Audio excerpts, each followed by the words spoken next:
Hello students, good morning again.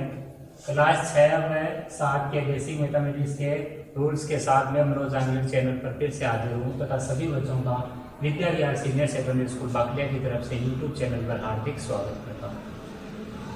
पिछली class में हमने भाजकता के नियमों के बारे में चर्चा की थी, जिसमें हमने 2 की भाजकता, 3 की भाजकता, 5 की भाजकता, 6 की भाजकता इनको डिस्कस किया था।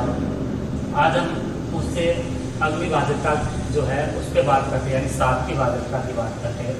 7 की भाजकता का नियम क्या होता है वो समझिए पहले आप। 7 की भाजकता का मतलब है कि 7 का भाग किस संख्या में जाता है, ये कैसे पता करें। अपने भाग दिए बगैर अगर अपने पहले से पता कर ले कि इसमें 7 का भाग जाता है, तो अपने गुणनखंड या लसप है ये जब ज्ञात करेंगे तो वहां पर अपने बहुत बड़ी जो दिक्कत आती है आगे की वो सॉल्व आउट हो जाती है। तो यहाँ पर 7 की भाजकता का जो नियम होता है वो ये है दरअसल कि आप जो भी कोई संख्या है उसमें 7 का भाग जाएगा, ये चेक करने के लिए उस संख्या के इकाई अंक को 2 से गुणा कीजिए। हमेशा इकाई अंक को 2 से गुणा कीजिए और जो भी संख्या बाकी बच जाती है बाद में, ठीक है बच्चों, उस संख्या में से ये जो 2 से गुणा करने पर मान है उसको घटाइए। और ऐसा तब तक करिए जब तक वो जो संख्या है आपकी 2 अंकों में कन्वर्ट ना हो जाए। फिर उस संख्या में 7 का भाग देखे आप, अगर उसमें फिर 7 का भाग जाता है तो वो आपकी जो मेन संख्या दी हुई थी, चाहे वो 4 अंकों की हो, चाहे 5 अंकों की या 6 अंकों की, उसमें भी 7 का भाग जाता है। तो अब नियम को देखते हैं। यहाँ पर लिखे कि यदि किसी भी दी गई संख्या के इकाई अंक को 2 से गुणा करके शेष बची संख्या में से घटाने पर प्राप्त मान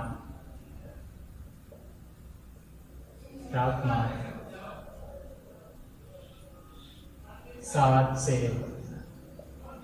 विभाजित हो तो दी गई संख्या भी 7 से पूर्णतः विभाजित होती है। दी गई संख्या की क्या होती है आपके 7 से पूर्णतः विभाजित होती है। ठीक है बच्चों, जैसे 343 7 से विभाजित है। इसकी जांच कैसे करेंगे? इसकी जांच के लिए आपको क्या करना है, इकाई अंक 3 को 2 से गुणा करके 2 गुणा 3 बराबर कितना आएगा 6 को शेष संख्या कौन सी बची? इकाई अंक 3 को ले लेने के बाद में जो बचते उसी को शेष संख्या कह रहा हूं मैं। यहाँ पर वो शेष संख्या आपकी कौन सी है? 34। शेष संख्या 34 में से क्या घटाना है? 34 माइनस 6 बराबर कितना बचा? 28। 3 बराबर 6 को शेष संख्या 34 माइनस 6 बराबर 28 आता है, जो कि 7 से विभाज्य है। अतः 343 भी 7 से विभाज्य। ठीक है प्यारे बच्चों, ये 7 की भाजकता का नियम होता है। आप और भी संख्याएं लेकर चेक कर सकते हो, जैसे मैंने 343 को लेकर चेक किया। अब हम 7 के बाद में अगली जो भाजकता है 8 की, उसकी भाजकता की बात करेंगे। इस चीज़ को नोट करते रहिए आप। यहाँ पर लिखता हूँ मैं पहले नीचे 8 की भाजकता का रूप।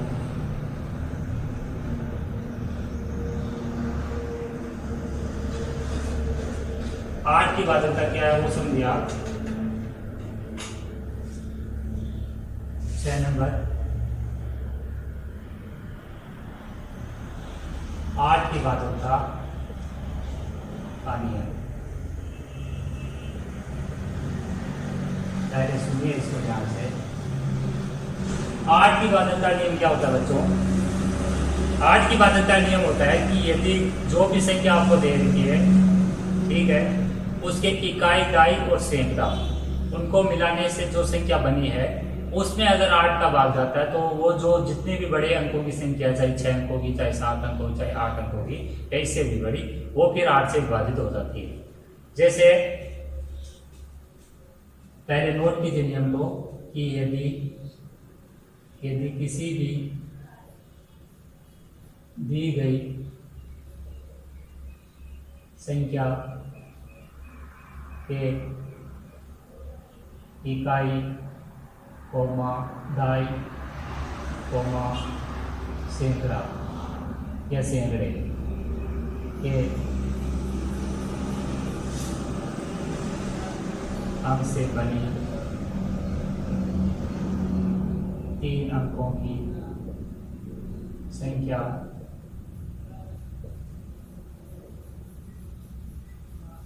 यदि किसी भी दी गई संख्या की इकाई, दाई और सैकड़े, 3 अंकों को अगर आपने मिलाएंगे तो 3 अंकों की जो संख्या बनेगी, 3 अंकों की संख्या वह 8 से भाज्य है, तो दी गई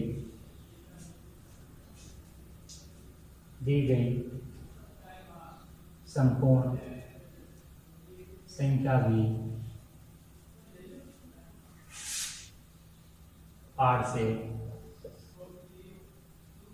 भाज्य होगी। जैसे एग्जाम्पल के लिए हम बात करें तो 3104,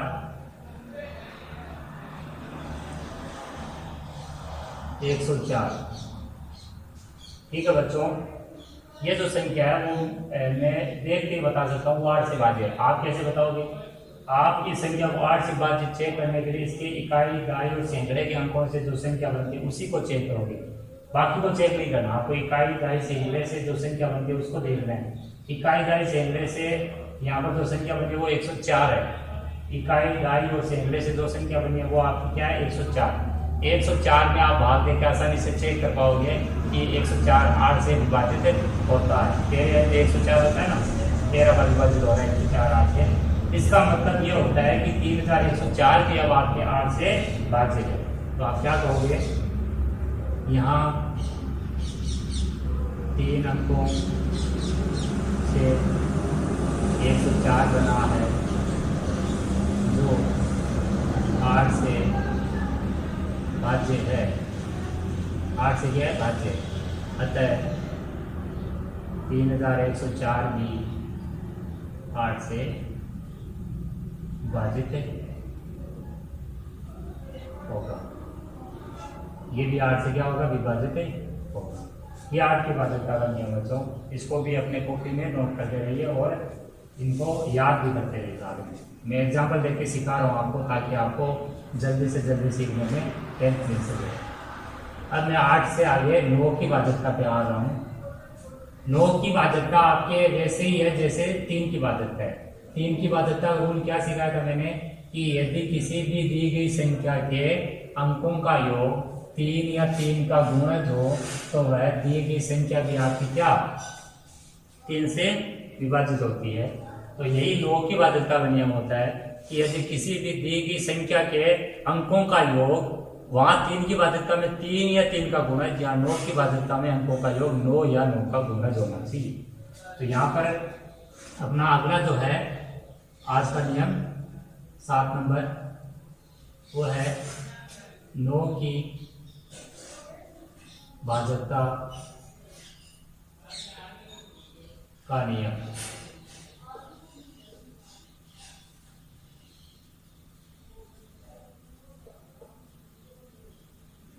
9 की बाध्यता का नियम। 9 की बाध्यता नियम लिखते हैं, मैं बोल चुका हूँ पहले कि 9 की बाध्यता के लिए अंकों का योग 9 या 9 का गुणज होना चाहिए। तो आप नोट कीजिए। यदि किसी भी दी गई संख्या के अंकों का योग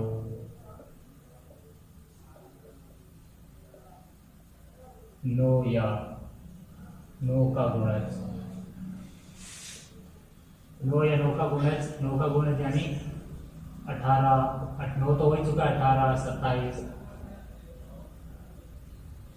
36 45, ठीक है, 90 हो तो वह संख्या भी 9 से पूर्णतः विभाजित होती है। वो संख्या भी क्या होगी आपके 9 से पूरी तरह कट जाएगी, यानी विभाजित होती है। जैसे एग्जाम्पल के लिए हम कह सकते हैं, जैसे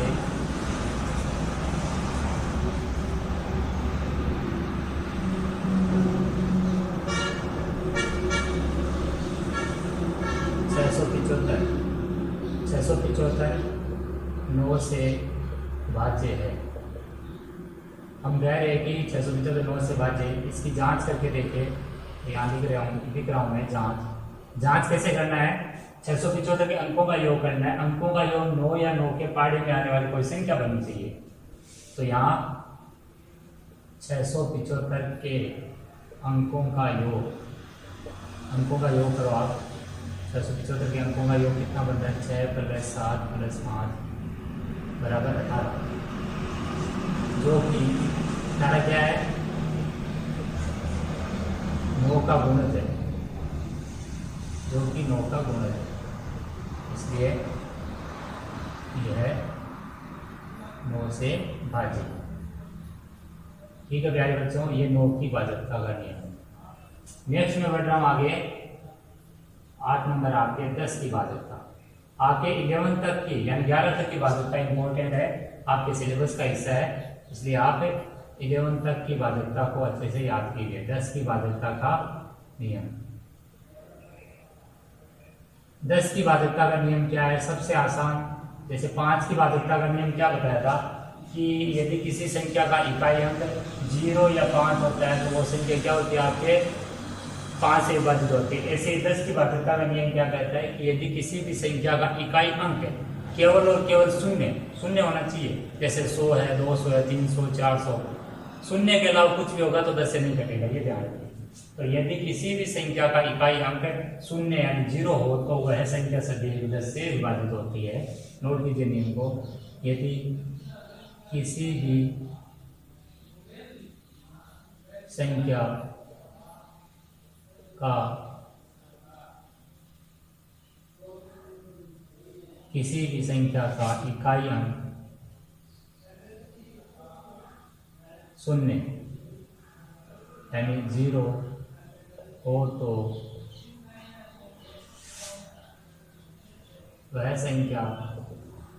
यानी 0 हो तो वह संख्या सदैव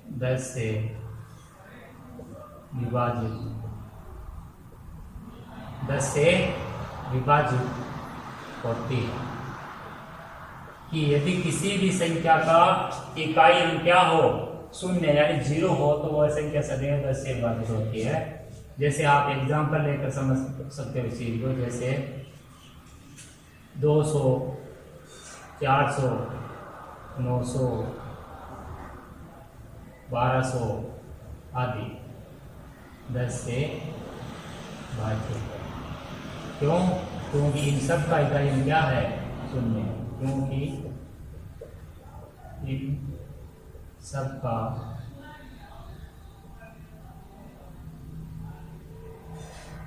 इकाई अंक 0। ठीक है प्यारे बच्चों, आज की इस वीडियो का अंतिम अपने भाजकता का नियम पढ़ने जा रहे हैं, वो है आपके 11 की भाजकता। बहुत ज़्यादा इम्पोर्टेंट है। 11 यानी 11 की भाजकता का रूल। आप इस लास्ट नियम को अच्छे से सीखिए और इनको कॉपी में नोट करते रहिए। उतारने में मिस्टेक नहीं होनी चाहिए। तो 9वां नियम आपका 11 की भाजकता का रूल, यानी 11 की भाजकता का नियम।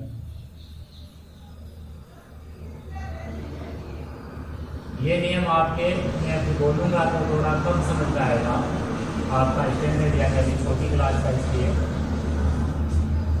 लिखने में और बाद में उदाहरण से आप अच्छे से समझ पाओ। 11 की भाजकता नियम क्या होता है कि जो भी संख्या दे रखी है वो 11 से कटेगी। ये चेक करने के लिए क्या करना होता है, आप अंकों को एक नंबरिंग कर सकते हो कि सम स्थान पर और विषम स्थान पर अंक कौन सा आ रहा है। सम स्थान जैसे 2 नंबर, 4 नंबर, 6 नंबर पर कौन सा अंक है। विषम स्थान यानी 1 नंबर, 3 नंबर, 5 नंबर, 7 नंबर पर कौन सा अंक है। तो विषम स्थान वाले अंकों का अलग योग कर लो, सम स्थान वाले अंकों का अलग योग कर लो। फिर क्या कर लो, जो बड़ा योग आएगा उसमें से छोटे योग को घटा लो। इतना काम कर लो। पहले विषम स्थान के अंकों का अलग योग कर लो, सम स्थान वालों का अलग योग कर लो। फिर जो भी योग आएगा इनका अंतर निकाल लो, यानी बड़े में से छोटा घटा लो। फिर जो भी अंतर आएगा वो आपका क्या आना चाहिए, 0 या 11 का गुणज। मैं गुणज का मतलब बोल रहा हूँ 11 का पाड़ा, और 11 का पाड़ा आपको आना चाहिए। ठीक है बच्चों। तो अगर अंतर 0 या 11 का गुणज बनता है तो फिर वो दी गई संख्या आपके 11 से विभाजित हुए बगैर नहीं रह सकती, उसको 11 से विभाजित होना पड़ेगा। तो 11 की भाजकता रूल क्या है वो मैं अब लिखने जा रहा हूं कि यदि किसी भी दी गई संख्या के विषम स्थान, यदि किसी भी दी गई संख्या के विषम स्थान व सम स्थान वाले अंकों के योग का अंतर 0 या 11 का गुणज, यानी 11, 22, 33 एक्सेट्रा आदि बने तो वह दी गई संख्या भी 11 से पूर्णतः विभाजित होगी। ये आपका बहुत ज़्यादा इंपॉर्टेंट रूल है। दोबारा समझिए कि जो भी संख्या दे रही है उसके सम स्थान और विषम स्थान वाले अंकों का योग करके उस योग का क्या निकाल लो, फिर योग का अंतर निकाल लो। योग का फिर क्या निकालो, अंतर। जैसे एक तरफ का योग 11 आया, एक तरफ का योग 3 आया, तो 11 में से 3 को घटा लो और वो जो अंतर आता है वो अंतर क्या होना चाहिए, 0 या 11 का गुणज, यानी 11 के पाने वाली कोई भी संख्या हो सकती है, ऐसा होना चाहिए। अगर ऐसा बनता है तो फिर वो दी गई संख्या जो होती है आपकी वो 11 से पूरी तरह विभाजित होती है। 11 का भाजकता का रूल कहता है। जैसे चेक करते हैं, जैसे मैंने कहा कि 13 से 21 11 से भाज्य है। अभी ये मैंने कैसे कह दिया, ये मैंने इसलिए कह दिया क्योंकि इसकी जो जांच होती है वो इसे जो लिखी हुई कंडीशन है उसको फॉलो करती है, यानी उसका पालन करती है। तो जांच यहाँ पर अपने करने जा रहे हैं। जांच कैसे करना आपको कि विषम स्थान वाले अंकों का योग करते पहले विषम स्थान के अंकों का योग, विषम स्थान के अंकों का योग। तो विषम स्थान पर कौन कौन है, विषम यानी 1 नंबर, 3 नंबर, 5 नंबर, वो विषम स्थान। तो विषम स्थान पर 1 है और फिर आगे 3, तो 1 + 3 कीजिए आप 4 बार। फिर आप करोगे सम स्थान के अंकों का योग, सम स्थान के अंकों का योग। सम स्थान के अंकों का योग करेंगे आप तो वो भी कितना बन रहा है, सम स्थान यानी 2 नंबर, 4 नंबर, 6 नंबर पर जो अंक आ रहा है उनका योग। 2 नंबर पर 3, 4 नंबर पर 1, यानी 3 + 1 फिर कहानी हुई 4। अब आपको क्या निकालना है, डिफरेंस यानी अंतर। इस 4 यानी ये जो मान ऊपर वाला और ये जो नीचे वाला, इनमें से ये तो अभी सेम है यानी बराबर है। ये आगे पीछे जब बनेंगे तो हो सकता है एक बड़ा दूसरा छोटा, इस टाइप से बनेगा। तो बड़े में से ही छोटा आपको माइनस करना है। अब आप निकालोगे योग का अंतर, योग का अंतर। तो योग का अंतर क्या बन रहा है, 4 - 4 = 0। अब मैंने जो बताया योग का अंतर वो 0 या 11 का गुणज होना चाहिए, यहाँ 0 आया, इसीलिए मैंने कह दिया था कि 13 से 31 11 से भाज्य है। योग का अंतर 4 - 4 = 0, जो कि 11 से भाज्य है, यानी 0 11 से भाज्य है। अतः 1331 दी गई संख्या भी 1331 दी गई संख्या भी आपकी 11 से भाज्य है। यह आपके 11 की भाजकता का नियम है। इस पे और संख्याएं लेकर आप चेक कीजिए कि वो 11 से कट रही है या नहीं कट रही है। अगर नहीं समझ में आए तो आप मेरे से पूछिए, अपने रिकॉर्डिंग भेजिए अपने ग्रुप में, मैं उसको सॉल्व करने की कोशिश करूंगा। आज की इस क्लास को यही विराम देते हैं। धन्यवाद।